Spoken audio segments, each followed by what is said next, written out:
चलिए अब रुक कर लेते हैं न्यूज ब्लास्ट खबरों का। लाल किले पर फहराया जाता है दौसा जिले में बना तिरंगा। दौसा जिले में बना था लाल किले पर फहराया गया पहला तिरंगा। प्रधानमंत्री जवाहरलाल नेहरू ने फहराया था पहला तिरंगा। बनेठा जसोता कस्बे में दौसा खादी समिति का कार्यालय है, यहीं पर बुना गया था पहला तिरंगा। उसके बाद से परंपरा ये जारी है। खादी समिति दौसा के मंत्री अनिल कुमार शर्मा ने इस बात की जानकारी दी है। देश में सिर्फ 3 जगह बनाया जाता है तिरंगे का कपड़ा। दौसा के अलावा महाराष्ट्र और कर्नाटक के 2 कस्बों में निर्माण होता है। करीब 10,000 मीटर कपड़ा प्रोसेसिंग के लिए भेजा जाता है मुंबई। इस कपड़े से तैयार होते हैं 5,000 से 6,000 तक राष्ट्रीय ध्वज। अन्य कपड़ों की तुलना में महंगे होते हैं खादी से बने तिरंगे। करीब 1,000 रुपए तक होती है एक राष्ट्रीय ध्वज की कीमत। लेकिन राजस्थान के लिए ये गौरव की बात है कि राजस्थान के दौसा जिले में तिरंगा ये बनाया जाता है। और काफ़ी समय से जो लाल किले पर तिरंगा फहराया जाता है वो दौसा जिले में बना हुआ है। दौसा जिले में बना था लाल किले पर फहराया गया ये पहला तिरंगा। जो जवाहरलाल नेहरू ने पहला तिरंगा फहराया था वो दौसा जिले में बनाया गया था। बनेठा जसोदा कस्बे में दौसा खादी समिति का कार्यालय है और यहीं पर बुना गया था पहला तिरंगा। ये गर्व की बात राजस्थान के लिए कि राजस्थान के जिले में जो पहला तिरंगा फहराया गया था प्रधानमंत्री के द्वारा वो दौसा जिले में बना था। उसके बाद से ये परंपरा जारी है। खादी समिति दौसा के मंत्री अनिल कुमार शर्मा ने इस बात की जानकारी दी है। और देश में सिर्फ 3 जगह पर तिरंगे का कपड़ा बनाया जाता है। दौसा के अलावा महाराष्ट्र है, कर्नाटक है। महाराष्ट्र और कर्नाटक के 2 कस्बों में निर्माण होता है। करीब 10,000 मीटर कपड़ा प्रोसेसिंग के लिए मुंबई भेजा जाता है और इस कपड़े से 5,000 से 6,000 होते हैं राष्ट्रीय ध्वज तैयार। अन्य कपड़ों की तुलना में महंगे होते हैं खादी से बने ये तिरंगे। करीब 1,000 रुपए तक होती है एक राष्ट्रीय ध्वज की कीमत। और देखिए, पेरिस ओलंपिक को लेकर भारत रत्न सचिन तेंदुलकर ने टिप्पणी की है। वो कह रहे हैं कि पेरिस ओलंपिक भारतीय महिलाओं के सशक्तिकरण की मिसाल है। 10 मीटर एयर पिस्टल इवेंट में मनु भाकर ने जीते हैं 2 पदक।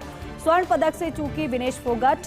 निशा दहिया हुई है चोटिल। भारत के लिए सबसे पहले पदक लेकर आई थी कर्णम मल्लेश्वरी। सिडनी में कर्णम मल्लेश्वरी ने वेटलिफ्टिंग में जीता था कांस्य पदक। 2012 में लंदन में पोडियम पर पहुंची मैरी कॉम, साइना नेहवाल। 2016 के रियो ओलंपिक में पीवी सिंधु, साक्षी मलिक ने पदक जीते।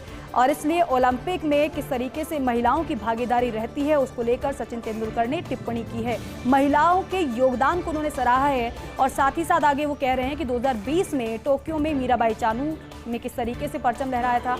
पीवी सिंधु का नाम उन्होंने लिया है।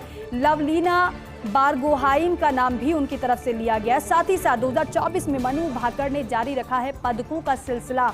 कई खेलों में पुरुषों की बराबरी कर रही हैं भारतीय महिलाएं। भारतीय महिला खिलाड़ियों को लेकर सचिन तेंदुलकर की ये टिप्पणी बेहद अहम। किस तरीके से महिलाएं बढ़ चढ़कर ओलंपिक में शामिल हो रही है, न केवल शामिल हो रही हैं बल्कि देश के नाम वो पदक भी जीतकर आ रही हैं।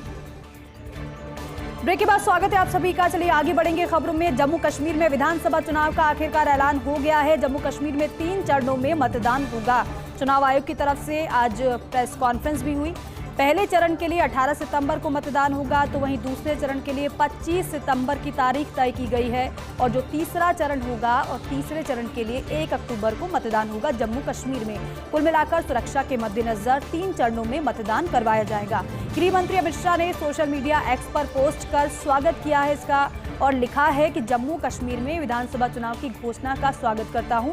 पिछले 10 वर्षों में मोदी सरकार के अथक प्रयास का ये परिणाम है कि शांति, विकास और लोकतंत्र को मजबूत करने का एक नया युग शुरू हुआ है।